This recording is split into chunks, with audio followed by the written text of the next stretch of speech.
special capabilities of a trained astronaut as a sensor, manipulator, and evaluator.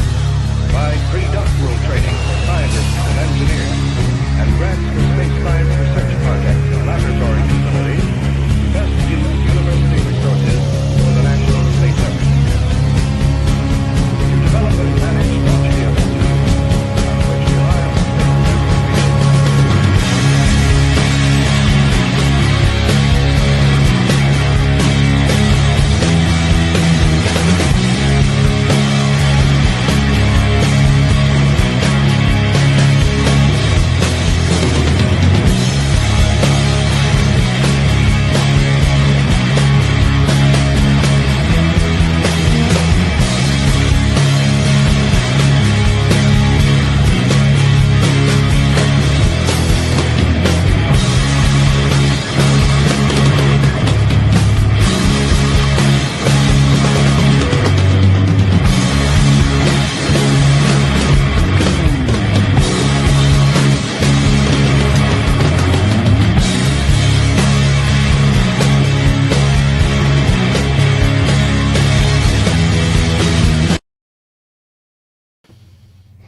All right, welcome back to Rise to Liberty podcast. I hope everyone enjoyed the new opening. Put a lot of work into that, so I thought it was pretty badass. But today's guest is Jose Galison of the No Way Jose podcast. Real quick, before we get into that, though, I just want to tell everyone to go hop over to NaduShaveCo.com. Use promo code RISE15, get 15% off. It's a veteran-owned, family-operated business, and you just can't go wrong. I mean, this is a company that actually cares about their customers, providing a high-quality product. The days of big shave are over, so head on over to NaduShaveCo.com, promo code RISE15. Let them know who sent you and get 15% off your first order. Absolutely. The Doe Shave Co., the way to go. Right, right. Absolutely. Without a doubt. I mean, and they have the balls to sponsor both of us. Hey, real quick. I don't know if it's just me and I can't see the live chat in my setup, but it seems like you're coming in a little hot. I feel like I should have said something before we started, but I didn't notice it until just now. So... How's that? It still seems hot to me. You can ask the chat. I mean, they'll be able to tell better than I can, but it comes off pretty hot. Keep on talking. Let's see. Chat, let me know how that is working for you. Down. There you go. That's not well. All right. How's that sound? All right, better? Well, yeah, better. All right. Okay, well, with that, let's just jump straight into it. So, first and foremost, I mean, this is the first time you've been on my show. So, do you kind of want to just give a rundown who you are and, like, what your show's about, kind of how you got into all of this? Yeah, Jose Galison, podcaster. I guess I dabble in research. I get this a lot from like a lot of the researcher types. They shit on me for not being a researcher, and it's like, well, I'm not really, but I have dabbled, so I can see why people can see that. At some point, I would like to dig more into research, but I have dabbled a little bit. I have particularly in this topic is probably where I've dabbled the most in actually getting involved in doing some real work involved to it and some actual research. I mean, in a certain sense, I guess all of us podcasters are researchers. We're just, I don't know, finding stuff we find interesting and sharing it with the world. So that's really all I'm doing. And it seems like I found a semi-decent following along the way. I've had, I guess, semi-decent, what you could call success in the realm of podcasting. You know, I'm by no means fucking like killing it in the like six-figuring it up in podcasting or anything. I haven't made it rich, but I'm doing okay, I guess, in the context of what podcasting is. So I've had a fun time, but I kind of started out, I cut my teeth on theory. Libertarian theory is kind of what I started out a lot on. Probably first couple hundred episodes were probably almost exclusively were like this No Way Jose was a theory podcast, and then at some point really the major turning point was when I covered the Oklahoma City bombing. I think that's when I really just, I don't know, something about that drove my interest. I don't know. I think it's maybe just a sign of the times. Too, a lot going on. I just lost interest in the theory side of things, which I'm kind of ADD and obsessive like that, so I'm sure maybe I'll come back to it at some point. I kind of dropped it. I leave it open to come back to it. That's the beautiful nature of having a podcast that's called something like No Way Jose. Like I haven't tied myself to anything. I can talk about whatever the hell I want. But as of right now, this show is pretty much a parapolitical podcast. I do a daily live stream, kind of like a morning show thing. It's at 10 a.m. Eastern. I mean, I say daily, but it's like Monday through Friday. Weekends are kind of like bonuses. We do those quite frequently. That's me and my buddy Austin, who is more of a researcher, less of a podcaster. I'm more of a podcaster, less of a researcher. Together, we make a podcaster researcher together. So he's their like kind of the research guy, but me and him both host those morning dumps, so we'll kind of alternate or do them together depending on who's available. But that's just a hangout thing, so that's just kind of a hanging out. I call it a dump because it's kind of like a research dump of sorts, but it's also like a morning show. So we kind of dig through the latest and then also kind of maybe some old research. And then we have a weekly live show we do, and then we have our solo work, which is kind of like, stuff like I've been having you on lately to cover the false memory syndrome. We have a whole series on that. I've kind of made a knack of doing a lot of series, and a lot of those are with Austin, like we mentioned earlier. I've done like a Finders series with him, and we've done quite a few. We did Jonestown, so but me and him have done a lot of work together. We've kind of been a little bit of a team. We have our own separate platforms, but we do essentially 2 shows together that go on both on our platforms. But we have our own solo work as well. But he's more of the produce solo. Research work, where I do more like I'm more of the podcaster, interviews, discussions, stuff of those like. So you can kind of get your fill of both of us from both of our platforms. He's over on the Underclass podcast, but 2 out of 3 of his shows feature on my channel as well. So. And vice versa with my stuff. So that's kind of who I am. I guess I didn't really say at all who I am particularly. I guess if for anyone who actually gives a shit about that. I don't know. I'm a dad, husband. I have 2 teenage girls. Well, 1 teenage girl, one's about to be a teenager somewhat soon. I was active duty military for 11 years, and I got out during the time while I was a podcaster. So it was around that like 2020 time frame. What was it? 2021, 2022? I forget the exact year. But either way, roughly in that time frame is when I got out. That was when I was podcasting. So I don't know. I guess those were kind of significant things to know about me. Not really much special about me. I did get really sucked into the Oklahoma City bombing. It's kind of what most people know me before, I guess.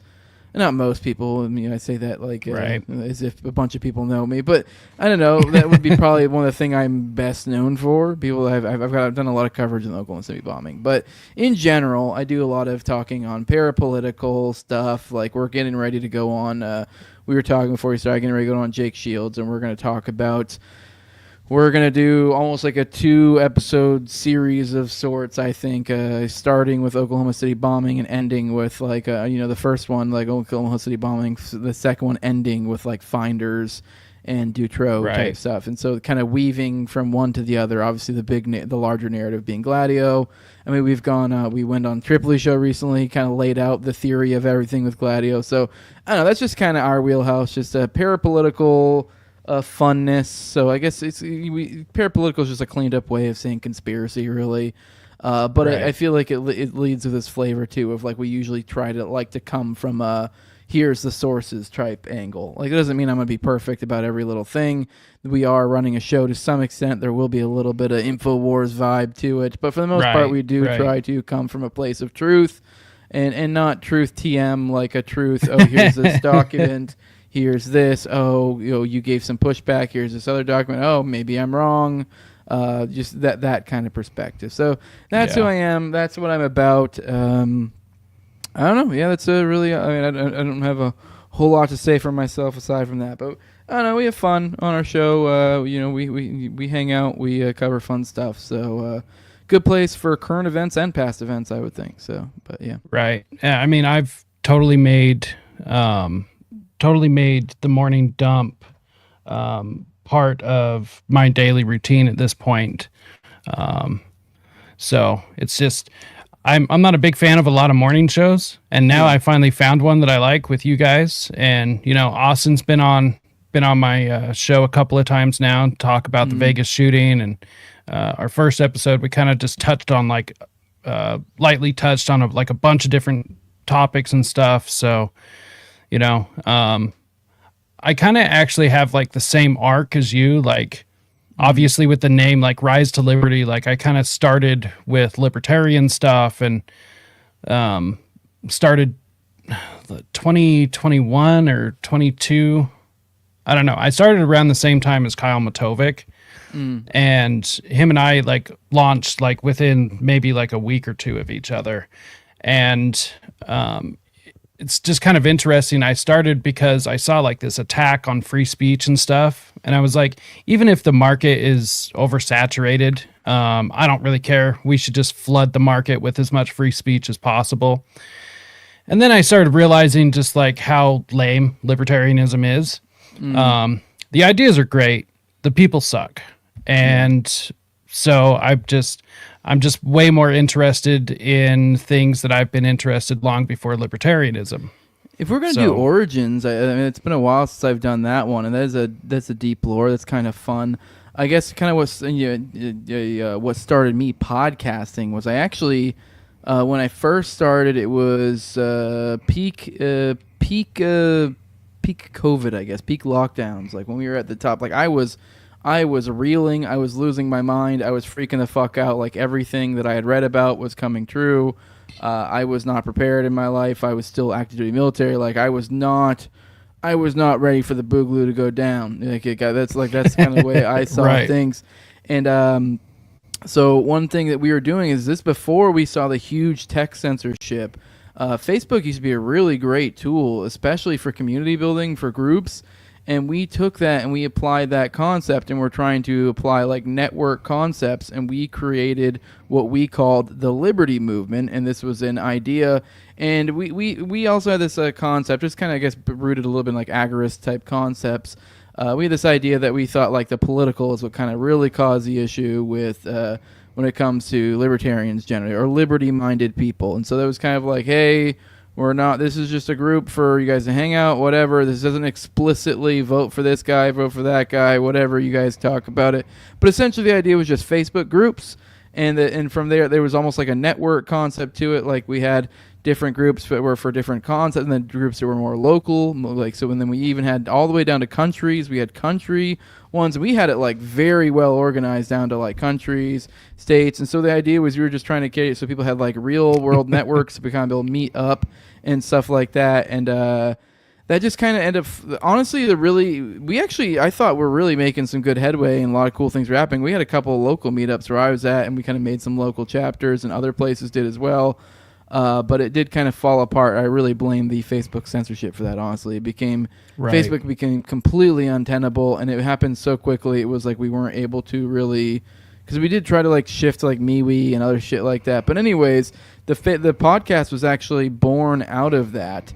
It was part of a kind of a promotional like idea to kind of promote it, and also kind of promote the concept, because I was also like, I was doing my own show to kind of like promote it, the idea. But really what I was trying to do was feature other people's shows, especially startup shows or people with similar concepts, and feature them on the channel, and then almost have like a daily content, and then just be different shows. And I had a few different shows that I was doing. Anyways, long story short, that became untenable. The other show I kind of found I was liking podcasting, but it was born completely out of promotional thing. It was kind of dragging, kicking and screaming, because like other admins in the group were like, hey, this is totally something you should do. You would be good at it. You're good about you like to talk about these things. And the rest is kind of history. And then over time, it like what was called the Liberty Movement, which is the original YouTube channel, slowly. And then I had No Way Jose, which was a show that featured on the Liberty Movement. Eventually, No Way Jose took off, and Liberty Movement just kind of fizzled out. So, but you can blame Zuckerberg for that one, that we don't have this illustrious, beautiful, thriving Liberty Movement thingamajig. So it was actually kind of popping a little bit for a minute. We had a lot of stuff happening, but it Yeah, shit got rough. But that was I don't know. I don't know why I felt like sharing that. It just was or recalled some old lore that I was like I had almost forgotten entirely about that ever happening. Like, yeah. Right. No, and it's weird. I feel like I have almost the exact same arc because I mean, I was doing I'm actually still county chair of my local county LP. It ended up disbanding, and then I came in, started the whole thing, built it from the ground up, and did that for like 2.5 years. And it's just done now. I mean, and I don't know. Nobody really gives a shit, you know? Yeah. And so it started off really strong. People were coming out, doing things. And then people want you to be doing something, but you have to have people to do things. And we couldn't get people to come out. And so it was like this like weird vicious circle, not being able to get people to come out more than an hour once a month. And it's like, okay, well, this just isn't worth it. There's better ways to spread liberty. And as far as the podcast thing goes, like I'm with you. I enjoy podcasting, but you know, I enjoy the ideas. It's just every time I cover anything like specifically libertarian, viewership just tanks every time.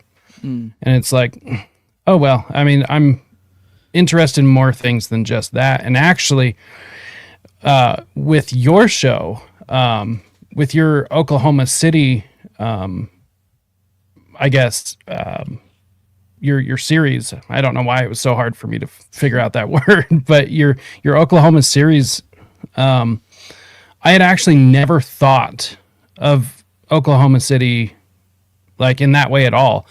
I mean, I've been a, I guess, conspiracy theorist since maybe junior high, you know? Like that's when I started really getting into it. That's when I found Alex Jones. And so pretty much since then, you know, I've covered or been into all sorts of topics, but I had never thought of Oklahoma City until I saw your show. And then I just like binge watched all of your episodes and then just consumed everything that I could possibly get my hands on. So to kind of move things along, where did you find Oklahoma City? Like where did that come along? Well, I mean, I think I was like kind of sort of a little bit of awareness. I mean, I really didn't have any sort of real, I guess, awareness of the Oklahoma City bombing before really my coverage started. So I think that's part of what I guess made my coverage a little bit unique is that I think it was like I was kind of learning along with the audience through it all, and I got essentially an expert on to kind of cover it with me. But what really got me started was an edit. Which, you know, I've told this story many times. There was a Jinx edit, Crack Connoisseur on Twitter. I think I don't think his account exists anymore. I assume he deactivated or something. I doubt he got nuked. But anyways, he's been nuked many times. But he had this Terrence Yeakey edit, which really caught my eye/ear. Really tugged at my heartstrings. I was also just kind of incredulous, like this seems nuts, like kind of the story that was being told in that, 2 to 3 minute little musical, rendition, which for those who aren't aware what a Twitter edit, that's kind of, it's kind of like your intro at the beginning here. It's kind of different audio and video interspliced with, a lot of maybe like different documents or usually telling a story. I mean, very common in the conspiracy landscape. So I saw that and that just kind of freaking blew my mind. It's like, holy crap. So I went and looked into it. It's just kind of like, this can't be real. The story Terrence Yeakey went and looked into it, and it's kind of like the more I look at him, I'm like, oh my god. And so that's when the Terrence Yeakey story that really just kind of was like, holy moly. And then I just kind of put a call out to the world, I guess, and I was like, I don't remember exactly what I said, but something along the lines of like, hey, who do I need to get to cover Oklahoma City bombing? I want to cover this on the show. And I heard from multiple people, I think Scott Horton being one of them, that, hey, get Richard Booth on. And Richard Booth, he is I call him the crypt keeper of the Libertarian Institute Oklahoma City Bombing Archive, which that is the largest public, Oklahoma City bombing archive of I guess public documents is, I guess, is a way to put it. Just different any documents or anything concerning it, different articles, whatever, anything you can really think of. Just a repository of information for that. It's the largest public one out there, and that's hosted by the Libertarian Institute, which is Scott Horton's website. So, and it's it's Richard Booth, the one who manages it pretty much entirely. And it's essentially Google for the Oklahoma City bombing. So you go in there, you type in Yeakey, and then boom, it brings up all the different documents and articles and whatever, if 302 reports, whatever concerning him, anything relating to that. So it's kind of depending on keywords, search related. Anyways, it was so then I got him, and we spent I'd say probably around 15 hours on a series. There's a bonus episode in there with Ken Silva in the middle, and also there are other primary sources, interviews throughout there. I interviewed Tanya Yeakey, which was an incredible treat because that was kind of what started me down this road. I never would have imagined interviewing her. She hadn't been interviewed since back into the 90s, so it was like 96, I think, the last time she was interviewed. Also interviewed Steve Vassar, which was one of the best friends of Yeakey, and done a number of other things related to this, and made some actual research happen. So I think that's cool. Whether that was me or if I just kind of facilitated it. So I don't know. It's kind of cool to think I've had some sort of footprint on this story, and hopefully I can continue to have more, because I do think this is a super important story to one, like you laid out. It is kind of a sleeper story. Most people aren't even really aware there's so much to this, and it is a lot. So most people aren't even aware. It's also kind of one that's at it's due its time. So it's like at that moment, in the rhythm that circular, how time works with these deep events, and when we start getting crazy disclosure or public awareness raising, it just seems we're at that spot where it's supposed to be. That scab's supposed to be getting picked. That bandage is supposed to be taken off around right now. That's when I think shit is really supposed to break. Is around right now, and it's a kind of a little bit of a bummer that I think a lot of people have forgotten. It almost got overshadowed by 9/11. Right. But I think there's just so much in it, some of which I think it's also it being more niche makes it more fun in a certain sense. Fun, I guess, is the wrong word, but so for open for research. I get what you mean, though. Yeah, but 9/11, it's kind of it's boring. I don't know. That's kind of how I feel about it. I'm not interested in 9/11 research. I'm just not. It bores me. I don't know why. It's just because it's everyone talks about 9/11. I've heard people talk about 9/11 so many times. Just I hear 9/11, I just go. But I don't know. For me, I don't know. Maybe I'm just a hipster like that. I hear Oklahoma City bombing. I'm like, okay. But anyways, point being is it's at that time, and I think the being overshadowed by the 9/11 actually might be a little bit of its own secret weapon. That people are kind of expecting maybe some sort of push for 9/11 still, when it's nope, gotcha, sucker. This one's hiding in the wing. But anyways, I know I'm kind of rambling now. But I'm story I care about a lot, and that's kind of how I got dragged into it was the story of Yeakey, and I think it's really for me with Yeakey's story, it really is just I don't know. I just I was able to sympathize with essentially a company man of sorts that was. At that midway level of his career, that clearly was running into issues with the top brass, trying to do the right thing, and just really just getting butt up against by the reality of the beast that is the Leviathan of government. I can very much sympathize with it. That is my story, and many other people that I've known who have spent, I don't know, a year in the realm of a decade in government and go, oh my God, this is soul crushing.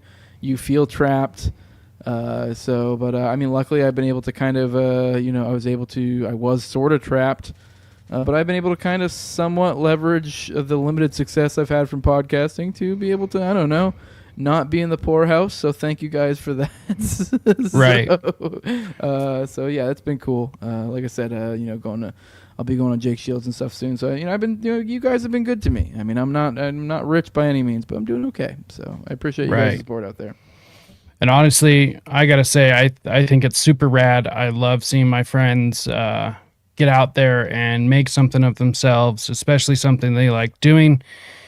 Success for one is success for all. And, seeing, because I mean, I've followed you pretty much since you started the Oklahoma City series. And so just to see like your progression, it's just really cool. And I'm really proud of you. I think that's super awesome. And it's awesome to get you on my show finally. So, but with that, let's jump into Oklahoma City just a little bit. I actually do have one of these edits that I was going to play real quick just to give kind of people an idea of what we're talking about. So let's go ahead and play that. I actually have two. We'll play one a little bit later. I have a Yeakey one as well. So, but this first one is just kind of a general OKC, and we'll go from there.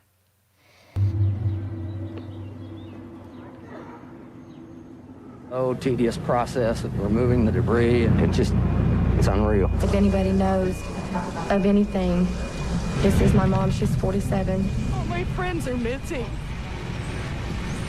We've checked all the hospitals. We've left her picture everywhere, but we really feel in our hearts that was her that we saw.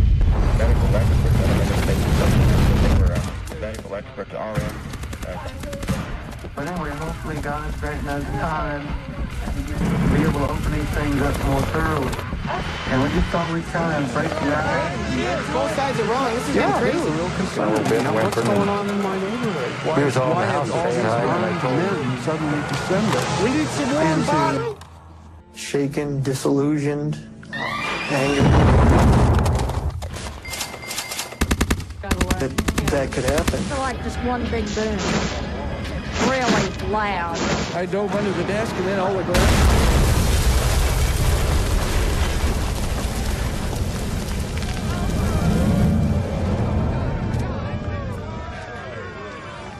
What do you think of what you just saw? Oh my God, if that's anything to what it didn't do, oh my goodness, I couldn't imagine what they did to those people.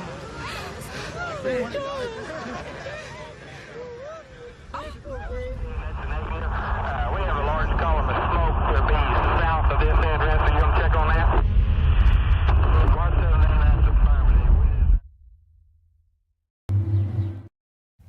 So that's one of the many OKC schizo clips or Twitter clips that you see floating around.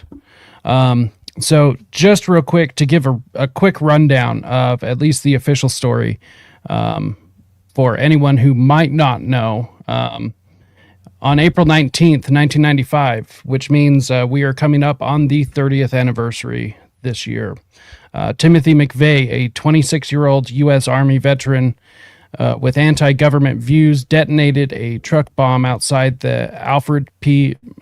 Moriah Federal Building in Oklahoma City, Oklahoma. The bomb, made of ammonium nitrate fertilizer and diesel fuel, was packed into a rented Ryder truck parked in a drop-off zone. At 9:02 a.m., it exploded, killing 168 people, including 19 children, and injuring over 600. The blast destroyed a third of the building and damaged hundreds of nearby structures. McVey acted primarily alone, driven by rage over federal actions at Ruby Ridge and Waco, which he saw as overreaches of power. Terry Nichols, an Army acquaintance, assisted by helping acquire materials and build the bomb at Nichols' farm in Kansas. McVey was arrested 90 minutes after the attack during a traffic stop, linked by evidence like bomb residue on his clothes and a rental receipt. Nichols surrendered days later. The FBI concluded it was a domestic terrorist act with no broader conspiracy. McVey was convicted on federal murder charges in 1997 and executed in 2001. Nichols received life without parole for federal and state bombing-related charges. The attack remains the deadliest act of domestic terrorism in U.S. history. So that's a quick rundown of the official story. So I guess, where was it for you where the first piece of information where you said, oh, this is bullshit? Well, for me, as I was working from Yeakey, like as I said, so I started from Right. Yeakey. I think there's different entrance points for different people. I think it's different strokes, different folks. I think it really maybe it's a matter of I don't know, maybe if you're more of a I don't know, an emotional mind or an analytical mind. I think the analytical mind will tend to get caught up with John Doe 2, surveillance tape, stuff like that. But I think the emotional mind, or maybe there's a better word I'm looking for here, but we'll probably get caught up more in the Trentadue and the Yeekeys and in those sort of story. And that's what did it for me. I think it's just my really as I said before, I can empathize with the situation, and plus the father the thing is really gets to me.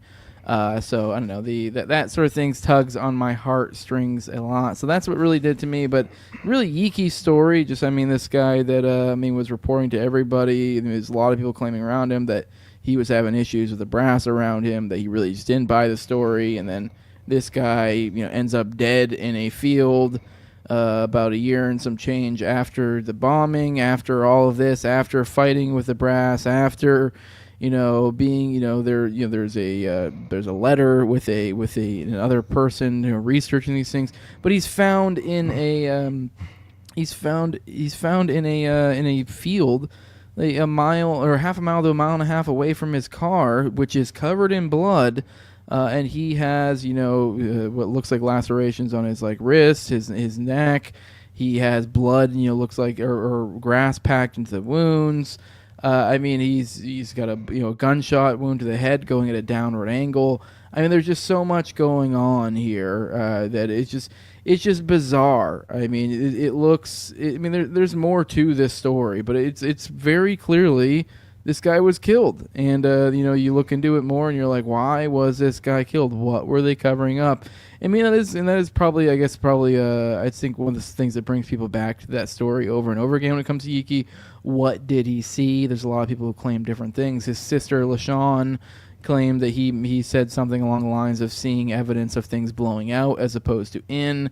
The implication there being, bombs in the building as opposed to, bombs outside the building. The official narrative being bombs outside the building, because if you have a truck bomb, it is on the outside of the building, is therefore blowing towards the building, blowing in, as opposed to blowing out, which you have bombs inside of it. So there's that. There's other things that people claim. I know when I had Tanya on the show, she brought up the ATF shenanigans and how none of the ATF were in the building, and then there were all these crazy stories that came out about these stories of heroics from the ATF, how they actually were in the building and they did this, that, this, all the Rolodex of cover stories. That they're, and it looks like in all of that it looked like the pandemonium from the start. There was, there were reasons to believe that between Terry and I always mess up his name, the doctor. I always want to say Jolly West, but obviously that's a different doctor. But it's the Right. What is his name? And then sometimes I want to say the Chaplain Poe, because that's another story name in there, but that's not right either. But there was another doctor who was working with Yeekey, who also died under extremely suspicious circumstances. So, and the key point with him and Yeekey, this doctor and him, is that they were one of the first people on the scene.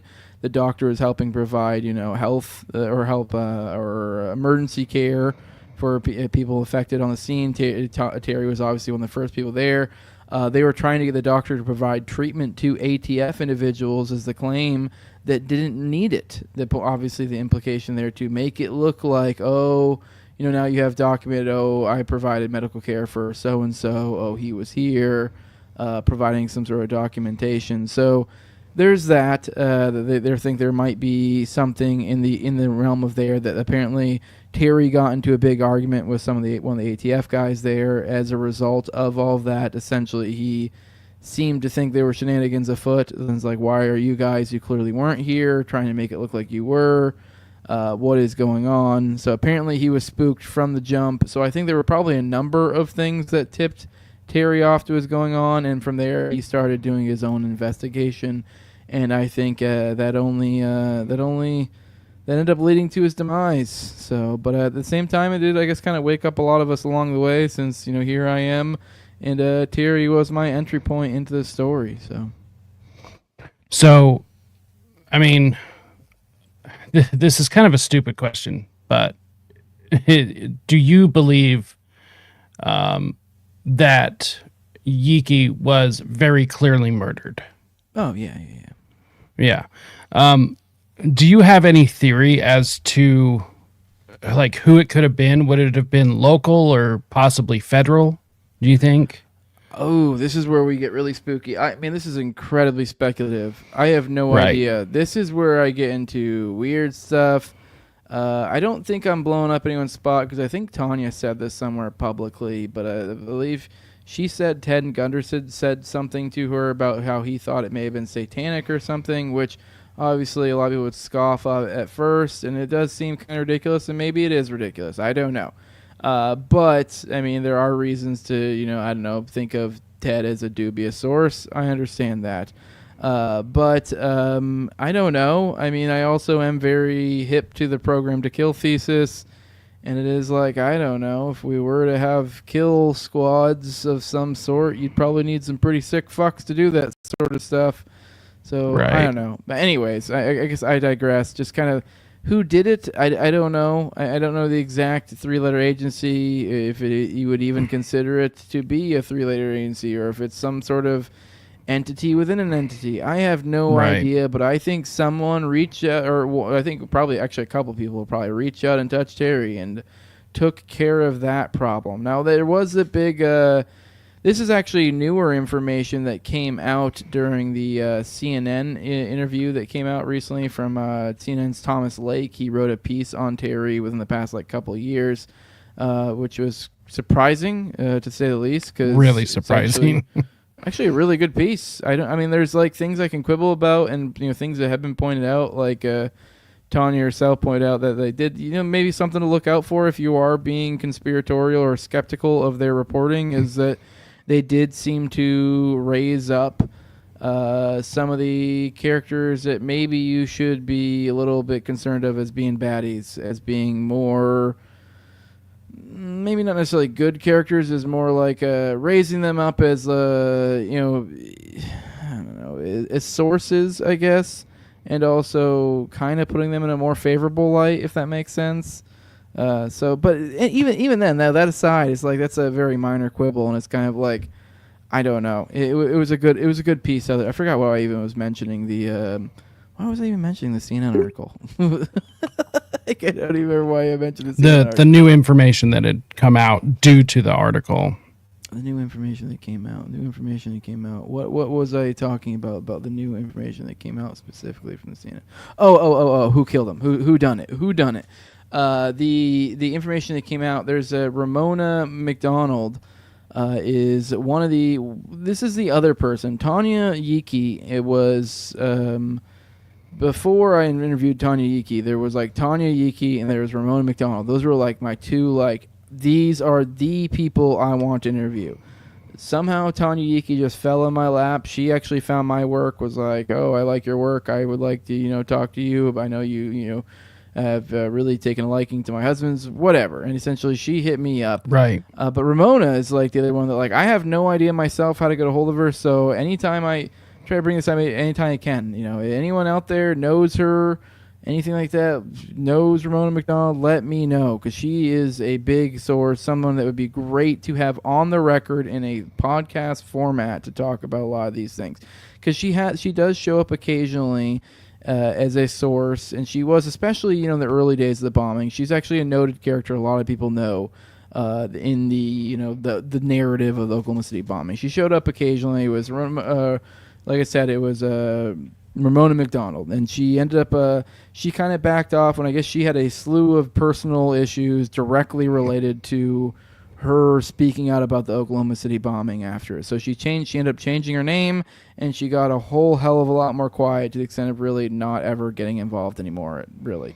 And but she did contribute a little bit to the most recent CNN article, and in that article she goes into how There were 2 individuals that Terry was supposed to go meet around the time he disappeared. Now, these were feds of some sort. She'd actually talked with them, met with them sort of semi-unofficially as well.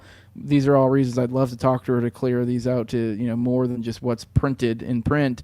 But anyways, she claims that he went to go meet with these people. These were some sort of glowies of some sort that Terry seemed to think maybe he could get them to listen about whatever he had. So he was going to go to them. In his eyes, these were glowies that were going to listen. He had been trying to get people to listen to him for a while. He had some sort of information. These ones were going to listen. She made a point to mention how he made a point to mention that he wasn't going to bring his gun for this meeting. Obviously, the implication being, concerned it could be used against you.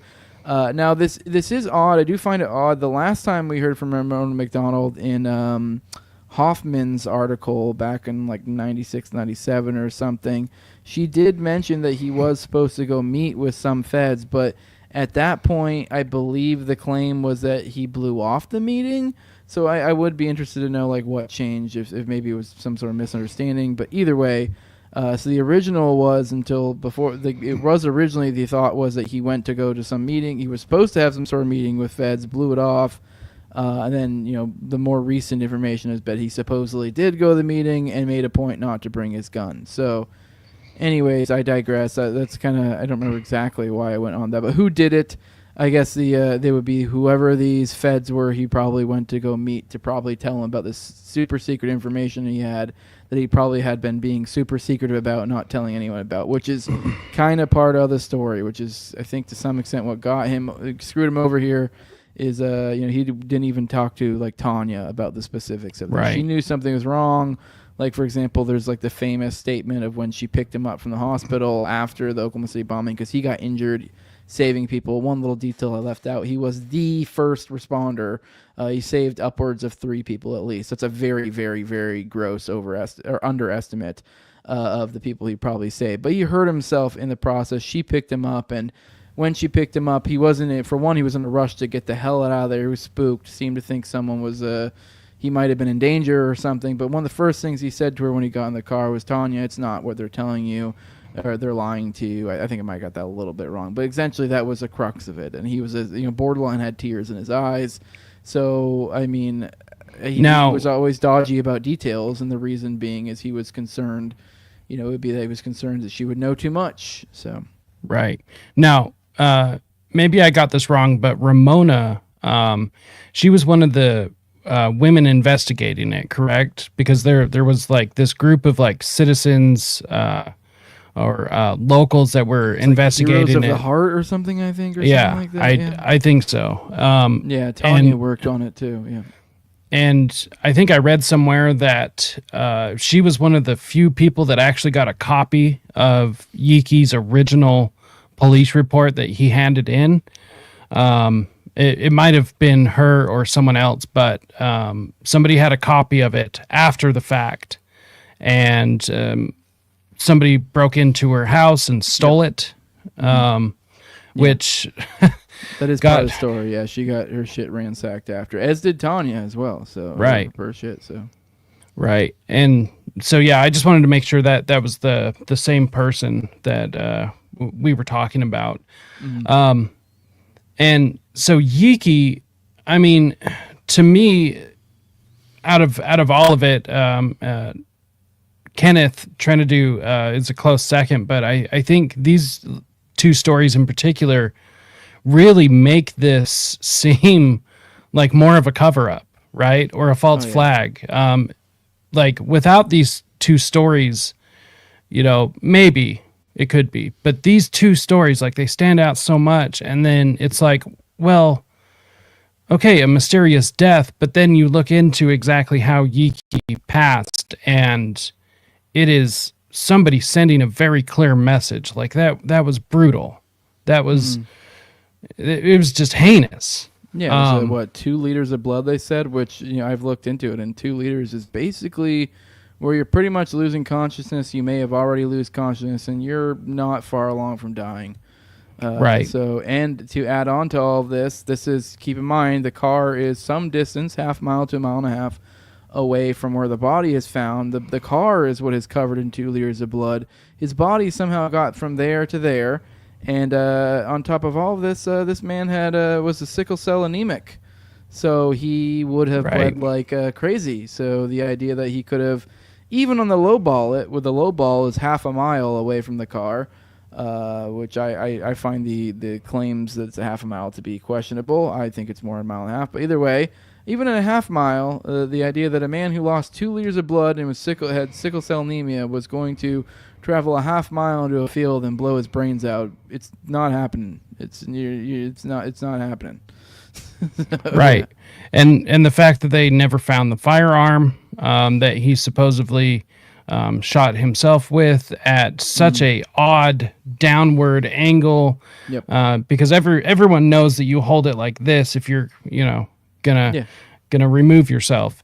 And I mean, just everything else, like the rope burns, the grass and gravel stuck into his wounds. I mean, it's just, how more blatant could it be? I guess my favorite my favorite quote is from Dave McGowan. It's how many coincidences does it take to make a conspiracy? Like how many of these are we supposed to ignore before we realize, like, oh, this is actually the official story is bullshit. Exactly. So we've touched on Yeakey a bit.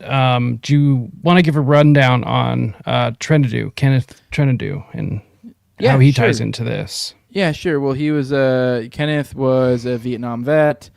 He had a heroin addiction. I guess this is a common thing. A lot of the Vietnam vets kind of pick up that habit during that time. He was got into robbing banks to kind of deal with his habit. Got caught, did all that stuff. Dealt with it. Went to jail. All that. Now he ended up having a parole violation later. The issue was that he didn't want to. Part of one of the conditions of the parole was that he couldn't drink, and he said to hell with that. But he got his brother Jesse Trentadue, to try to assist him with the pushing back against the parole board, seeing if he can maybe get some sort of amendment to it or something, some way around it. But no, they wouldn't go for it. They wouldn't budge. And he just kind of was like, all right, well, I'm going to drink. So I'm not showing up to any more of these parole meetings because it's like, I'm telling you right now, I'm drinking and you ain't letting me do it. So, but I'm going to drink. So, I don't know, you know where I am. Come get me whenever you want to get me, I guess. And they just never got him. And that was really all there was to it. I guess they just said to hell with it, didn't care. And then until one day they did care when he was crossing the Mexican border with his wife. They were, his wife was the reason I mentioned her. She was Mexican. So, I mean, I believe the implication is here likely visiting family or something along those lines. This happened at the same time. There was a nationwide hunt for John Doe 2 going on, which we didn't really touch on John Doe 2. We kind of did a little bit, but I guess to kind of quickly touch on that, literally every single person who saw McVey the day of the bombing saw him with another person. So that's basically the short of that there. But for some reason, the official narrative became old Timmy just blew it up all by himself. I mean, the all by himself was an asterisk with the assistance, in a supportive role by Terry Nichols, and I guess sort of by Fortier, who ended up turning state witness. But anyways, I digress. But the point being is they were looking for. There was a period of time where the FBI actually went along with this John Doe 2 thing because every single eyewitness said, hey, this guy was with somebody else, and this is kind of what he looked like. They described, honestly, it kind of a lot like me. Shorter, stocky guy, kind of darkish, but not like I mean, you could be a minority, ethnically ambiguous, I guess would be a good way to put it, but so kind of tan, so kind of tan, muscular, thick neck, not short. I mean, so he's not as short as I am, so he's probably supposed to be 5'7" to 5'9". But anyways, point being is, so this was a guy that was seen with him. There was another person seen with him, seen getting out of the Ryder truck and everything with him. So another individual with him. Now, obviously, the news gets out. They end up, getting John Doe 1, who's Timothy McVey. John Doe 2, they never find. They go a couple months of searching him officially, and then the official narrative becomes, oh, he didn't exist. It was some sort of misremembering or some nonsense like that, which makes no sense. So the claim is that basically literally every eyewitness was wrong, but they were right about the identifying McVey, because they were used to prove McVey was there, legally speaking. So they will use their word to say that he was there, but not anything else about what they claim about the situation. So anyways, this was during the John Doe 2 hunt. Now this Trentadue feller, he kind of looks a lot like John Doe 2. Like I said, he's a white guy, so I know a lot of times John Doe 2 is sometimes just described as being like Mexican or Indian or Middle Eastern, but Trentadue was a white guy, but he kind of had a little bit of a darker tan. Had some other similar features. There was reportedly the John Doe 2 had like a dragon tattoo on his left forearm or something, I believe.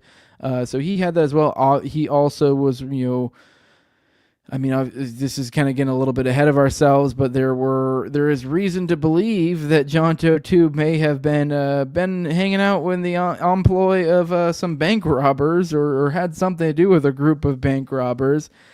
So now we have this guy who has a history of robbing banks, coming back from Mexico at the height of one of the largest fugitive hunts, matching this guy's description in all sorts of ways. And then all of a sudden they decide this is the time that they're going to get him for this old parole violation. And then they take him from, I believe this is happening in Mexico, I think. Yeah, or not Mexico, but in Texas. Either Texas or California. I want to say it's California. Yeah, I think it's California. And then they take him and they bring him to an Oklahoma City detention facility. It's like a federal transfer facility or something, I think it's called. I forget. Some sort of federal facility where they bring these people. That's where they end up bringing him for that. This is, bear in mind, this is during when they're having this big John Doe 2 thing going on. John Doe 2 is also, I wanted to mention he was thought to have likely have fled the country. So him coming out of Mexico, kind of a big deal. So they were on, top alert for this stuff at the time. So he ends up in Oklahoma. So like I said, he ends up being put in a special, high security part of the prison. And ends up committing suicide. So obviously we see parallels kind of Epstein, like despite being in like the protective unit or whatever, it's like somehow still managed to kill himself. Video goes disappearing, all the like that. So this is an area he shouldn't have been able to kill himself. Found hanging from a bed sheet. He had cuts, bruises, burns all over his body. There were also 2 other inmates there who claimed they heard like screams and things of the like, kind of sounding like torture. And then you wouldn't believe it, but these 2 guys also died. So before it was all said and done, those guys died as well. So they one of them, I believe, was a drug overdose, and one of them got the old sads as well and decided to kill himself, just like Trentadue. It's just weird how SADS seems to be contagious like this. So yeah, we have Trentadue himself dying, and then the 2 inmates who claim they heard sounds that sounded, something along the lines of struggles, torture, whatever. Those guys died. There also was, on top of all that, as if there wasn't enough death going around, we had a videographer who was an expert videographer who was, how do I put this? Like, apparently the FBI, I guess, had come to him to ask for his expert opinion on essentially if there's any way that the videos that were supposed to have been there and witnessed the death of Kenneth Trentadue, which weren't there, as I mentioned earlier. These things magically disappeared or weren't, I don't think they were recording or whatever. I forget the specifics of it. But either way, they got this expert videographer to look at this and go, hey, look at this doodad. is there any way that it could have not recorded or not worked or whatever the reason was for any other reason other than manual, like one of us doing it? Like, is there a way to explain this that was kind of like a oopsies? And they go, no. His expert opinion is no. They were also really insistent that none of this was written down or anything like that. This guy, he ends up contacting Jesse, who is Kenneth's brother, who happens to be a lawyer, and he tells him about all of this, that the FBI came to him for. He was willing to testify for Jesse, and this guy died too. He died of a heart attack, so to be fair, he could have just died of natural causes, but I don't know. You can never be schizo enough, and we know about the old church committee and the heart attack guns, so I don't know. It's not outside the realm of possibility. I mean, I don't know if I feel like they wouldn't brush off the heart attack gun for a situation like that, but maybe they would. McVey also contacted Jesse Trentadue to tell him that he thought that his brother, Ken died as a result of FBI mistaking his brother for Richard Lee Guthrie, who a lot of people think may have been John Doe 2. It gets a little bit confusing because it's not really John Doe 2 so much as I believe there are multiple John Doe 2s, and I do think Richard Lee Guthrie probably was one of them, which this is as I was implying about the bank robbery things, Richard Lee Guthrie was one of the heads of the ARA, which was this group that seemed to have connections to McVey, and likely probably were the numerous John Doe 2s assisting McVey with the bombing itself, and part of a larger network that contributed to this. So, anyways, Guthrie also died, by the way, committed suicide in jail, because around the same time that Ken was in jail, Richard was as well. So it looks like, I think it almost looks like a left hand not talking to the right hand, or just not even being aware of what's going on. I'm sure, I don't know how information was dispersed, but they may not even have been aware of who exactly they were looking for. It may not have been perfect information dispersed amongst the glowies. So they may have very well thought that when they came across Jesse or Ken Trentadue, that this was in fact Richard Lee Guthrie or someone matching description that was something close to them. They may not even have known the name. They may have just known, hey, this guy fits him almost perfectly. But I mean, if you look at pictures of Richard Lee Guthrie and Jesse Trentadue, look very much alike. Also, both of them are very similar to the descriptions of John Doe 2. Anyways, Richard Lee Guthrie, like I said, he also died in prison. He had made a lot of claims saying he was going to kind of blow the lid off of it. He was talking to a lot of journalists and stuff, and then he died in prison from the SADS. The interesting thing about the story, though, is that I've always thought the real big takeaway from this is just kind of like, I don't know, there's something really poetic about you taking like a heroin addict, like bank robber, and like the government just like murdering him. And oh, hey, look, you screwed up. This guy actually, like, you looked at this guy and thought that no one cared about him, that he means nothing, and he's just scum. No, his brother is a lawyer, and you just set him on a war path to go after you the rest of his life. Right, right. Jesse Trentadue is a badass. Yeah, which I do want to say, I actually keep forgetting to mention this to my audience. I'm streaming this to my audience right now, so I guess this seems appropriate. I was supposed to have him on Sunday, and I totally forgot to tell you guys that didn't happen. I felt bad because I did really hint something was going to happen, and that fell through. So I'm just letting you guys know. That was who it was supposed to be. I'm really bad at keeping secrets. I should be more professional and stop telling ahead of time when I have something big. But I just get too excited and I can't help but telling you guys. So, but he'll probably likely come back on or come on sometime in the future. It's just there was a scheduling issue, and then I think he also was going back to court and stuff. So he's a lot going on, and he's an old feller, so he's got to get his sleep. So. Yeah, that's one guy I've wanted to get on my show as well, especially because we're both in the same neck of the woods, so it's something I could actually do in person. So that will probably have to happen at some point. So just to kind of keep it moving, what do you feel about the I believe it's the Elohim City or Elohim, whatever, the Elohim City connection. Basically, anyone who doesn't know, the white supremacist compound up in Elohim, whatever, in Oklahoma is often cited as a planning hub for the bombing. Informant Carol Howe reported that residents, including Andreas Strassmere, discussed bombing federal buildings. Conspiracy theorists argue the government suppressed this link to avoid exposing a wider far-right network or its own intelligence failures.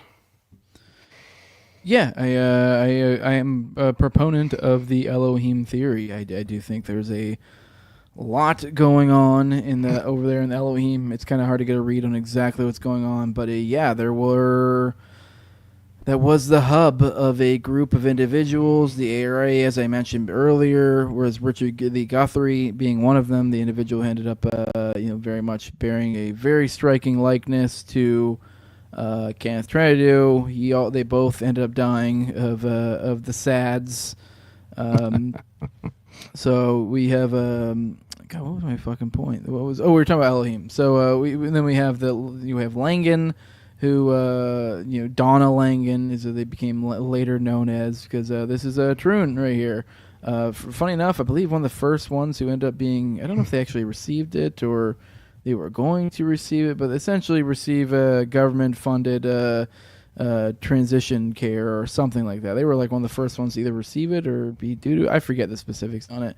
But it's just kind of funny. This is one that was, thrown around as like landmark, progressive, and it's like, that was a neo-Nazi bank robber, right? Right. That likely probably caused the Oklahoma City bombing to some degree. But anyways, right. So that Langan, who has an insane story. 2 CIA spooks in their immediate family. Their dad being the most notable one. Their sister being the other one. I don't really know what all she really did or anything of significance. The dad was like the head dude in like Vietnam, the head CIA guy. Literally was there at like the height of the before and after, and at the height of a coup. So his literally we have little boy Langan playing with the other little kids in the palace that they would hang out at, and then one day comes along and just killed a bunch of the dignitaries, and okay, I guess we're not playing with little Ling Ling anymore, I guess we just murdered my best friend's, dad. Or it's crazy. Like Langan's story, his dad was clearly involved in like Operation Phoenix, and literally was seemed to be involved in a lot of the kill squad type stuff going on over there. But a big wig. He also saw the monks that lit themselves on fire, self-immolated.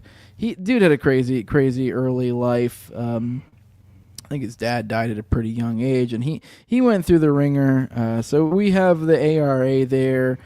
We have this weird, I don't know, it's been referred to sometimes as like a cult, I guess you could say, the Elohimites or whatever up there.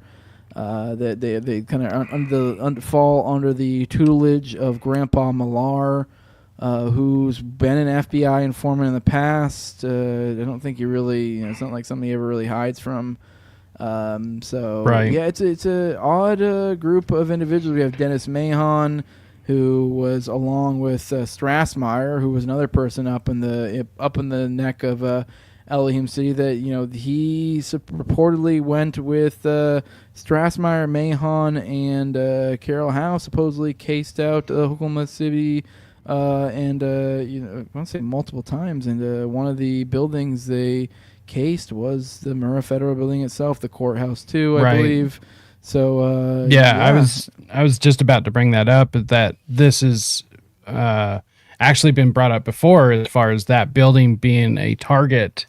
And I think I watched an interview somewhere where some people were talking and saying that for whatever reason it just like didn't feel right, or they felt like a calling from God to not attack it, or so, like something strange. Like it was just like whatever the reason was, it just never ended up happening. But these people did actually look at the same federal building. It was Dennis to actually Mahon attack. that had I don't know how many years prior, but the exact same date had a plot in place to do the exact same thing, ammonium nitrate bomb, everything. Yeah, so weird stuff. Yeah, right.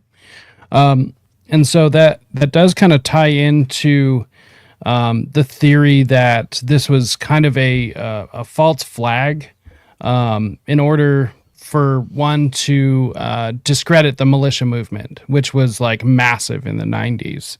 Anyone who wasn't there or old enough at the time. Let's see, I did have something. Let's see, a ATF set up in Waco revenge misdirection.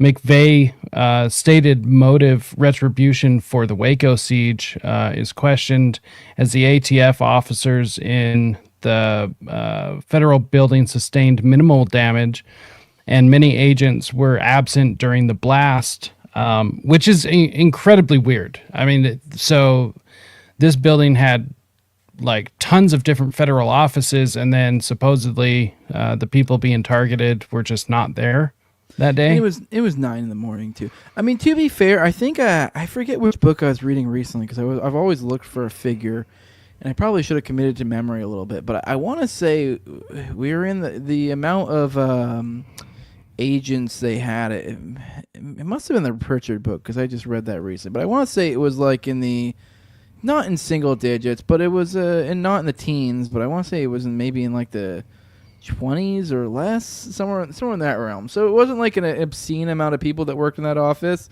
So it's not like it's not crazy unbelievable they couldn't all be there. But it was 9:02 I think when the explosion happened or something. So it's like it was 9 a.m. So it's like I don't know. I would assume in the 90s. So I would assume that like. Yeah, I mean, even if you are a super secret agent, I would assume there would be at least some desk workers and stuff doing something at 9 a.m. in the office. So, right. I don't know. Yeah. Well, and this was a pretty busy federal building. Like there was a lot going on. Oh, well, what I mean is that that's referred specifically to the ATF. There were plenty of people who got hurt and stuff in the other. Well, yeah, but it was claimed the ATF was the target, and none of them were in the building. So yeah, but there were plenty of other agents, government agents, but like things like IRS and shit like that. But like the proposed target, the ATF, yeah, none of those guys. Somehow this was super big deal for Timmy McVey to. Enact this revenge, but he didn't even bother to do the intel to see if anyone would even be there, Right. And I do find that kind of strange, like all of a sudden, so there were many reports, I'm not sure if this is true or not, but supposedly there were reports of agents getting text messages, or not text messages, but beepers, phone calls, beepers, these sorts of notifications to not come in, which... Yeah. What's that? And then one thing I wanted to ask you about was the bomb squad truck. Do you have an opinion on that? 1 second. I actually have something for you that I think you would appreciate. Where the fuck is it? Let me see. Is that right? Or no, this is it right here. Show the tab and set. All right, here you go. You were just speaking about the beeper. Here you go. Right. Is it up right now? Can I press play? Yeah. That's... All right. Let's go and play this. Suspicion of fire warning is bolstered too by this man we found, who spoke to us anonymously at his wife's request. She worked in the Morrow building, which was the local headquarters for the ATF, the Bureau of Alcohol, Tobacco, and Firearms, the federal agency most directly involved in catching bombers. I spotted an ATF officer in a jacket that signified that it was ATF personnel. And he just came out and told me that the ATF wasn't in the building that day. They'd been tipped by their pagers not to come to work, which I was flabbergasted. I didn't ask this guy this question. This is just what came out of his mouth. Did he go further to explain why they were told not to come to work? They were tipped by their pagers of a bomb threat that morning. Yep. So they were told there was a bomb threat this morning and to not come in, and that's why they didn't come in. And that's really strange. So for anyone who might not know, there were reports of a bomb threats. Yeah. Yep, bomb threats. And not only at that building, there was a couple around the city. The fire chief, I believe, if I remember correctly, I want to say it was something like the assistant fire chief or something that ended up being the one that copped up to it. But I can't remember where they had heard it initially. But I don't know if it was J.D. Cash or Pritchard or whoever it was went to go talk to them. And then they were initially like, nope, that's not a thing that happened. And nope, we didn't hear any sort of news about keep an eye out for nobody or nothing like that. And then I guess, I don't know, they went down the hall and asked somebody else, and it was like the number 2 guy there in the office or wherever, and he was like, yeah, I'm not lying for anybody. Like, no, that happened. And he went on record and was like, yeah, no, like, we were told to keep an eye out for these people, like that there's some bad hombres coming through or whatever. I mean, obviously they didn't say that, but right. You know what I mean? The idea that they were told to, like, it was even weirder too, because it was like keep an eye out for something, or it was something weird along those lines. It was also like a weird, like, kind of weird ass kind of warning is that? Like, that's useless, right? So, but either way, it's still it's bizarre. Yeah, and you were talking about the bomb squad and the. I mean, that is an interesting component. I think this plays into the idea of there being 2 Ryder trucks, because the bomb squad, there were claims that people saw bomb squad trucks, particularly like over around the courthouse. There were claims that people saw like what looked like people with almost like, I want to say they were like almost like little scanny things, like looking around. These are all things that seem to match up with someone almost looking for, I don't know, like a tracking device that they maybe had in a vehicle or something. Because when the common thing's thrown around, was probably some sort of sting. But this is where the idea of multiple Ryder trucks come along. And there is research, I forget the minutia of why that seems to prove it, but this comes down to the ins and outs of times and eyewitness reports and when they actually got the Ryder truck. I want to say it's like there were eyewitness claims they saw a Ryder truck before the purchase of the Ryder truck that ended up blowing up. So this would imply there was another Ryder truck. But what would be the purpose of a second Ryder truck? Why would you need it? I don't know. Maybe it was too small. That was one that's thrown around a bunch. Maybe one was too small or whatever. They had to get a different size. I don't know. But one theory that I like is that let's just say that this was some sort of ATF sting or something like that. I mean, there was, what was it? I think it was called a depolmite or something. There was some sort of ATF thing going on. Not too, I want to say it was shortly before that or something, where they were looking into Ryder truck bombs type of explosions or whatever.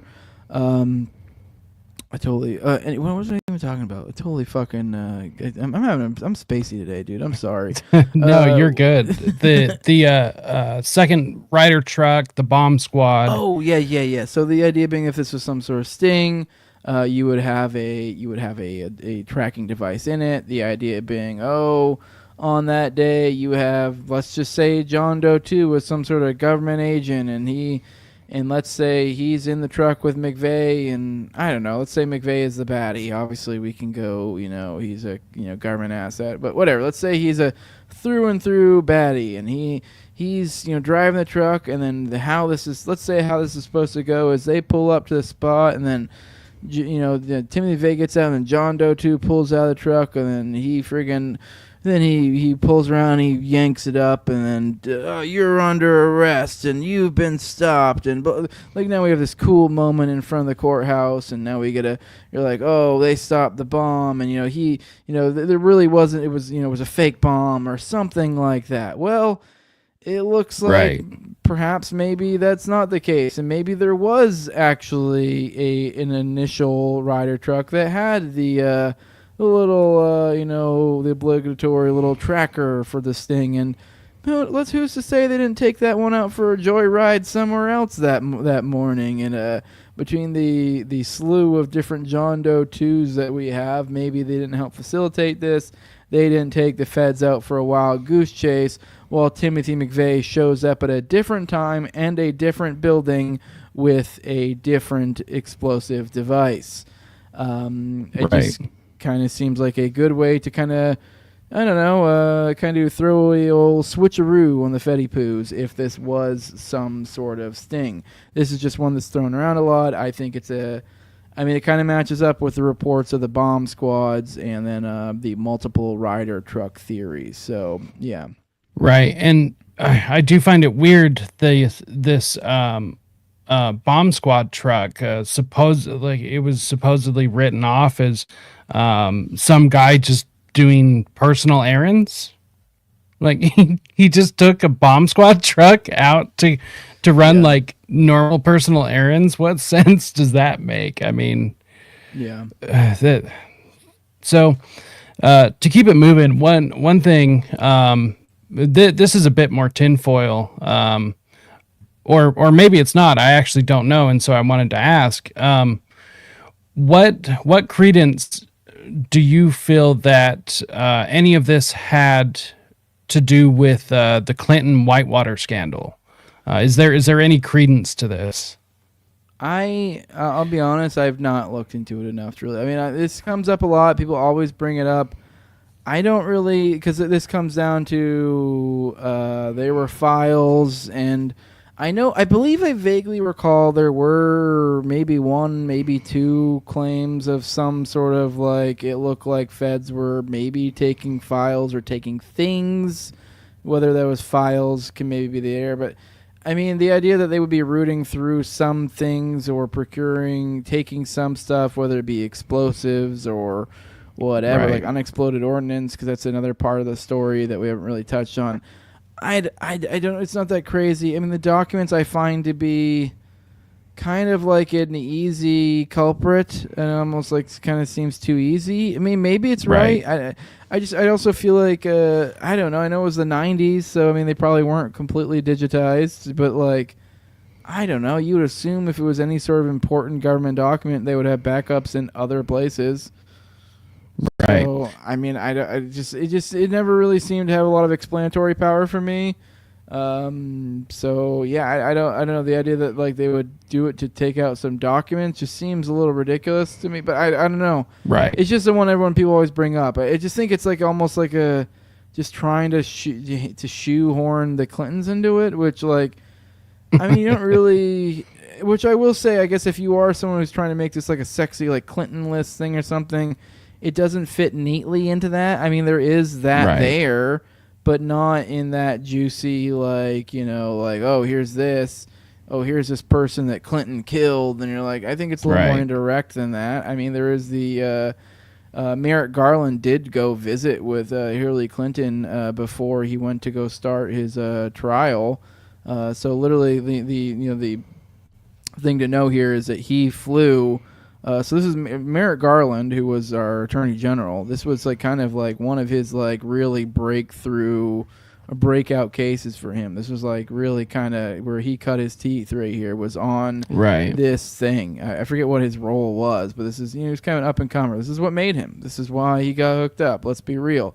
But he had to fly back to D.C. and then fly back all within the course of 24 hours to have an in-person meeting with Hillary Clinton, discussing what? We don't know. We know this because Richard Booth FOIA'd the White House visitor logs, and so we were able to confirm that they visited. So he flew up from Oklahoma to D.C. and then flew back within the course of 24 hours to visit with Hillary Clinton before the biggest case of his entire life, to talk about, for his legal coverage, I guess you could say, of what was her husband's, you know, I guess penultimate probably moment of his. I mean, he even said himself that if it wasn't for the Oklahoma City bombing, I don't think I would have got reelected. So, yeah, a lot going on there. So I really do. I think she likely probably did pull him aside and probably tell him like, hey, this is these are the beats. This is what we're doing. This is what's happening here. You know, don't call her outside the lines, or there will be issues. See, you got your orders. Have a good one. Like, you know. So for anyone who doesn't know, exactly what the Whitewater scandal is. It was in 1992, and it is considered to be one of the granddaddy of Clinton scandals, at least in the early years, back when they were still located in Arkansas. They surfaced during Bill Clinton's bid for presidency the first time. It centered on the financial contributions by Bill and Hillary Clinton into a real estate entity known as Whitewater Development Corporation during his time as an Arkansas state official. Eventually, the Justice Department and independent counsel launched investigations. The outcome was that neither Bill nor Hillary faced prosecution for their involvement in Whitewater, but their public statements about the matter and the handling of documents that went missing and later reappeared came under intense scrutiny. Their partners in the real estate investment were Jim McDougal and his then wife, Susan.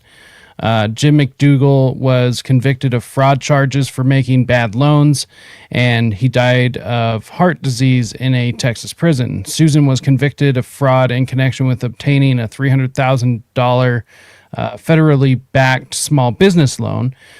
She refused to answer grand jury questions in the Whitewater affair and was held in contempt of court, spending 18 months in jail. Bill Clinton pardoned her before he left the White House in early 2001. The idea that this was done solely for the purpose of getting rid of those documents, I mean, that seems absurd. But I have seen people make that claim. I mean, maybe they did along the way, but like I don't know. I just find it dubious that they would just be stored there and then disappear. I don't know. Maybe I haven't really taken the time to dig it. It just seems that like it's just a weird focal point for people. I don't know. Maybe there's more to it than I think. It's just that like that's always the one that people always like, oh my God, this, and I'm like, as someone who spent a shitload of time looking at this, didn't really come up. Right.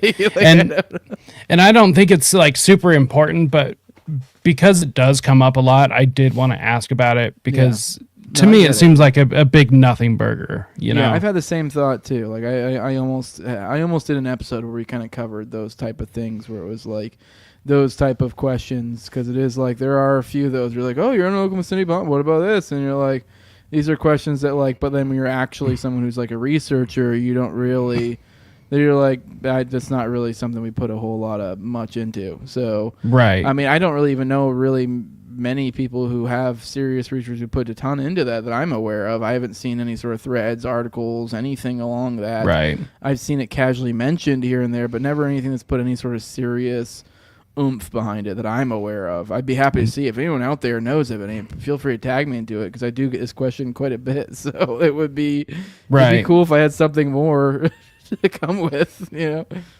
Yeah, that's just exactly what they want, is nobody to look into it. Yeah. But so another thing I wanted to bring up real quick was, and this kind of ties back into Yeakey, is the inside explosives.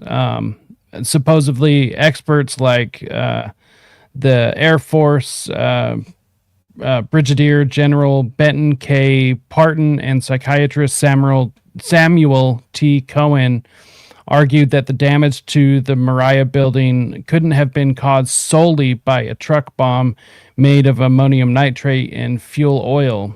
They suggested additional explosives were planted inside, implying a more sophisticated operation than McVey and Nichols could have managed alone. So what's your position on the multiple bombs, or I guess the bomb inside the building versus outside? Where's your stance? I mean, I lean towards bombs in the building. That's kind of where I'm at. I mean, we had Ruth Graham and Jane Schwab. I think I'm prone to swap their last names, so it might be the other way around. So, but those were two individuals that had FBI 302s where they claimed they saw individuals in the parking garage who looked like they were planting. And they described it in different ways, but essentially it sounds like they're describing someone with like wires and like a putty and blocks, and it sounds like someone putting C4 around. So there were a couple of people making claims like that. I mean, obviously the bombing analysis, like you pointed out. There is. When it comes to the bombs, like I said, there was LaShawn that said that the idea of it blowing out is supposed to end. There's there's not the only person who's made those sort of claims about seeing things along those lines. There was the degree to which they were being crazy about not letting people back in, like part of Yeakey's story is that he was insistent on coming back and trying to take pictures, and Tanya went with him. They got shooed off from the site. He was really focused on the daycare for some reason. So what he was trying to look at, I don't know. One thing thrown out frequently is looking for maybe unexploded ordinances or something along those lines. So yeah, this is something thrown out along a lot. I by no means, it's not something that I'm beholden to in any way. I wouldn't be it would in no way is integral to any sort of beliefs I have about the Oklahoma City bombing if it's not the case. But I do lean towards that probably being the case. That just seems to be, just between the claims of seeing people in there. Some of the other things that seem to imply that there were claims that show things that imply maybe bombs inside. There is even the ATF did stop the search the rescue efforts multiple times for unexploded ordnance or claims of unexploded ordinances in the wreckage. So this is usually passed off as being, the ATF was improperly storing explosives there. But then a lot of people will say, that's because they had C4 or whatever. So, it's kind of, pick your own story here. But either way, I think you look at it, it's not a uniform, explosion pattern. It does seem to be kind of odd. There's a lot, I'm not going to get into the weeds of, the specifics. I've read a bunch on, that go into bombing analysis. So I tend to lean towards there were bombs in the building, but that's not something I can prove. And I don't know, it wouldn't blow my world away if it was otherwise. But I do think there were probably bombs in the building. Yeah, that's kind of where I sit, especially with some of the things that Yeakey had said, and his insistence on trying to get back to where the daycare was. I guess it's possible that something else could have been there. But why would he be so interested in heading back, specifically to get a picture of that area? That always struck me as odd. Is exactly why did he want to get back there so bad, and also take a camera with him? That was just something that always struck me as odd. Real quick, before we get out of here, because I don't want to keep you too long, I did say that I did have another clip real quick, and it is a Yeakey clip, so let's go ahead and run that real quick before we get out of here. When I'm away from you, I miss your touch. You're the reason I believe in love. It's been difficult for me to trust. And I'm afraid that I'ma fuck it up. Ain't no way that I can leave you stranded, 'cause you ain't never left me empty-handed. And you know that I can't live without you. So baby, stay.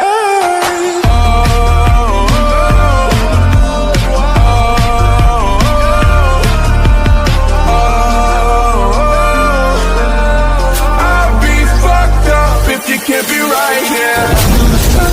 I told you that I never would. Told you I changed, even when I knew I never could. Know that I can't find nobody else as good as you. I need you to stay, need you to stay. Yeah. I do the same thing. I told you that I never would. Told you I changed, even when I knew I never could. Know that I can't find nobody else as good as you. I need you to stay, need you to stay.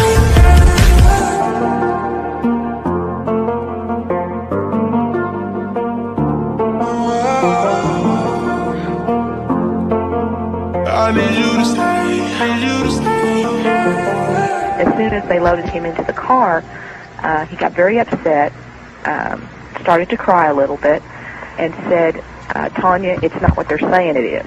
they're not telling the truth. They're lying about what's going on down there.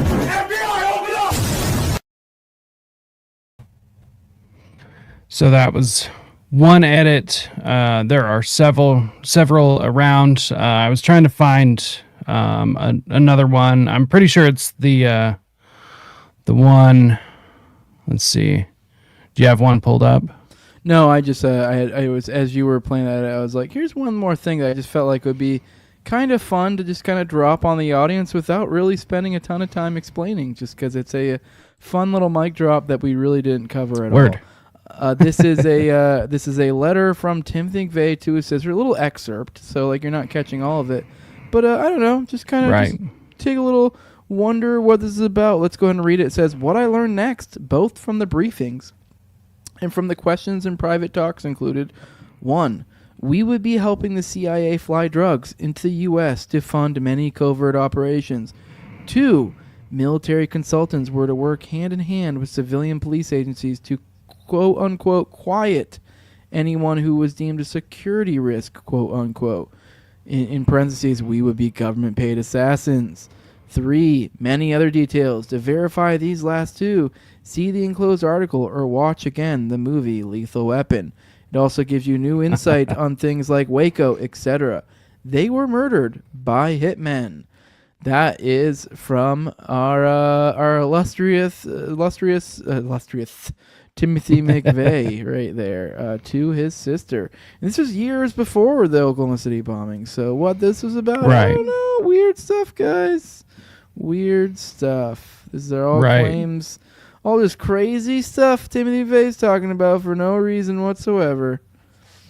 Right. And this is actually kind of where I wanted to wrap things up real quick without spending too much time on it, like you said. But what is your opinion as far as McVey being an asset, whether it's CIA, FBI? I mean, there was him being interviewed by Jolly West, and there's like all of these other things that we could just keep going on forever. So where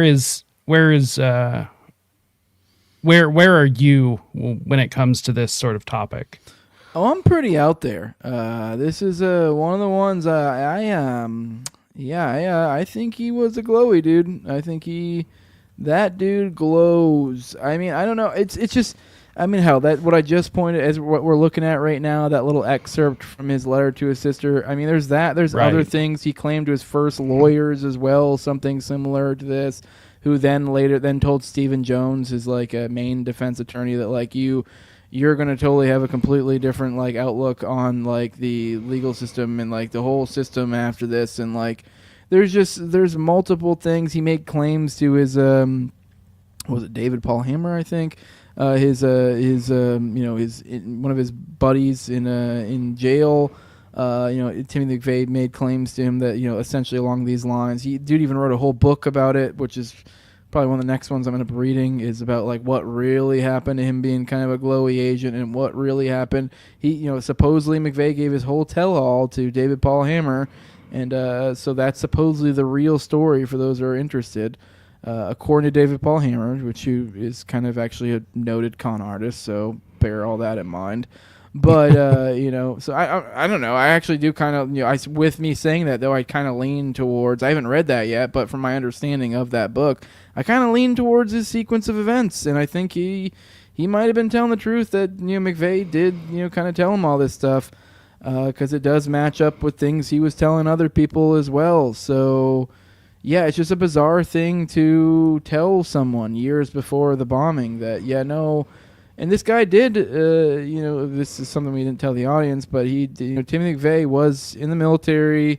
He went to Desert Storm or Gulf War, whatever, I forget, I always mix up the names, but one of those ones over in Iraq. He got out, went to go join Special Forces. The official story is that he failed. And he got sent. He ended up then becoming disillusioned with the military. Ended up getting out not too much longer after that. According to him, and in this letter, the real story is that no, they pulled him aside and said, "Hey, we need to be Mr. Super Secret Agent Man. We need you to be sheep dipped.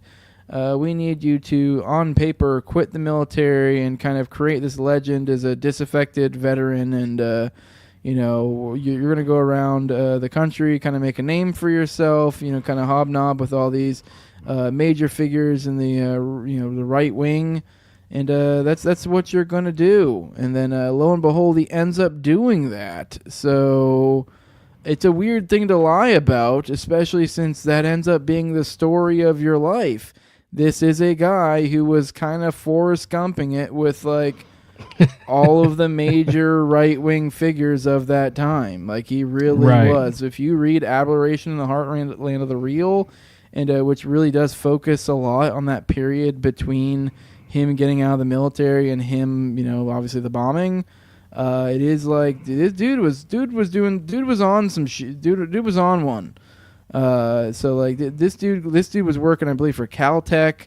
When he got out, he was in the Guard, which is notable if you're concerned about sheep dipped, because that would be, logistically speaking, that's great for sheep dipping. It also makes it so now you are in a different legal status to where you are able to do domestic operations because you are in the Guard as opposed to active duty. You are a subsidiary of your state government now as opposed to the federal government. So it puts you in a different status to where you can do domesticated things. This no longer is an issue where we run into like old laws were like, no, we can't be having the military operating domestically, like those sort of laws. So, yeah. Well, and didn't it seem like when McVey was in prison, didn't it seem like he was just kind of waiting, like to be taken care of? Like he was so relaxed. Yeah, with David Paul Hamer, that's one thing I was talking about.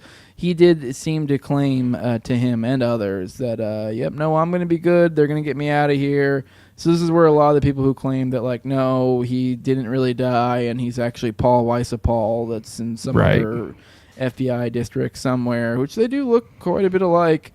This is where you get those theories from, because he seemed to think that. Now, I will admit, I think that Timothy McVeigh thinks or thought he wasn't going to die, but I'm of the opinion he probably died. I mean, I wouldn't be, like, astounded if they like pulled some crazy Houdini glowy stuff, but I kind of am a little doubtful. I think they're just like, yo, this guy is a liability. Let's get rid of him. Right. I mean, I wouldn't be surprised, but on the other hand, it's like I don't know what the reason for keeping him alive would be. Like, it would just be easier to just get rid of him. And because then that whole loose end is tied up, and then you don't have to worry about it from there. So it just seems likely that it's easier for them to take care of him. I don't see why they would want to keep him alive or throw him into witness protection. But maybe this goes like even way deeper than we know, and he was like super, like way more important. I don't know. I don't think so. So I'm kind of with you on that, but who knows? But on that, let's wrap this up and let everyone know where they can find you. What you have coming up, what you want people to go check out, whatever you want to shout out. I have the No Way Jose podcast. I'm on YouTube, all the major podcatchers, Rumble as well. Like I said, I kind of run 3 shows. I mean, it all falls under No Way Jose. Our branding's a little bit confusing, I know, but I kind of run 3 shows. I guess one's kind of the normal No Way Jose, the solo stuff. But then I do the other 2 shows, which is Already Dead, which is my weekly show on Tuesdays at 9:30 p.m. There's a call-in show. And then I also do a daily show Monday through Friday, like kind of a normal daily show. Take the weekends off, all that. But usually we do those around 10 a.m. Eastern. Kind of just talk about current events, some old stuff too. So it's just kind of a hangout. We kind of like a research environment, hangout environment as well. Kind of a combination of the two. So it's a fun time, good place to hang out, good place to chill. If you guys have stuff that research stuff you want me to dig into, share it there and we'll go over it together. But yeah, we have a lot of fun over there. You can follow me on Twitter at TowerGangJose. I hope to see some of you guys over there soon. We do have a good time, and Yeah, I don't know. It's going to be a fun year. I'm looking forward to where things go. So I appreciate you having me on, Jacob. And yeah, I don't think I really have anything else in the form of plugging. I don't have anything crazy going on. Man, I'm getting ready to do a pretty big appearance soon, but in the way of actual guests or anything, I think, as I mentioned, the Trentadue one, I'll get him. I think I'm going to get him scheduled sometime soon, but I don't have a date yet. So any sort of big guests or anything like that, I don't know. We have some more of your stuff that should be dropping public here soon. Some more of those False Memory Syndrome Foundation episodes. I have a few of those behind the paywall too for any of those who, any of the non-poors in the audience over here. Awesome. But yeah, thanks for coming on, dude. I definitely want to get you back. I would like to get you and Austin at some point to come on and talk about Gladio and stuff. I think that really is like one of these points that kind of just keeps coming up.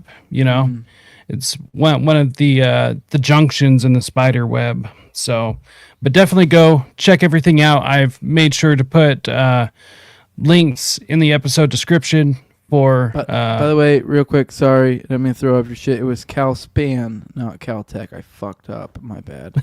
All right, sorry. Go ahead. No worries. So make sure and go check out Jose down in the episode description. And as far as Rise to Liberty, you can go also in the episode description, risetoliberty.com/links. That pulls up my master link. It shows all the platforms. I have now started doing shows every Tuesday and Thursday. They will be continuous shows. Tuesdays are more of a planned show. Thursdays are more of a lax. This is what I found kind of on the internet, but it's all kind of in the same realm of stuff. It will tend to be scheduled right after the morning dump because I actually like watching the morning dump and I don't want to stream until after that. So it's a good way for us to not conflict or whatever. Yeah. And other than that, make sure and go hit the like, hit the subscribe, hit the share, leave a comment, all of these things. It helps the show out more than you could possibly imagine. The big tech overlords have made sure that we will not grow.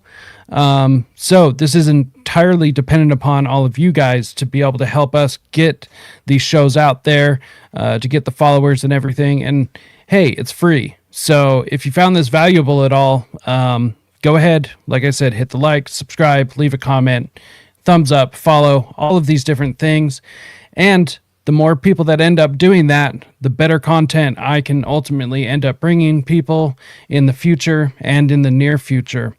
So other than that, there's no more updates as far as I know, except for the next stream will actually be Sunday, not Tuesday. So that's just going to be a chill Monday morning coffee with Rise to Liberty. So come hang out, chill out, check that out. Other than that, let's see here. I think I got everything closed up on my end. Now, the one last thing I wanted to ask you, Jose, real quick was, what is the one thing out of everything, out of all the theories and everything, what do you think the most important aspect of Oklahoma City has been or is? The most important aspect of Oklahoma City. I don't think I can really give a what's the most important. Or what's something that like people should like take away from? Take away. I think it's kind of a thought I had recently, especially where it's like our age. I think a lot of people have these tendencies to like, and I get this a lot. They go, "Oh, this happened in 1995," blah blah blah blah blah, and you're like, "That's within my lifetime."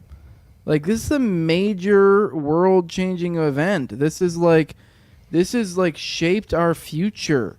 Like, this is something that like formed the reality we live in. Like, this is a major event.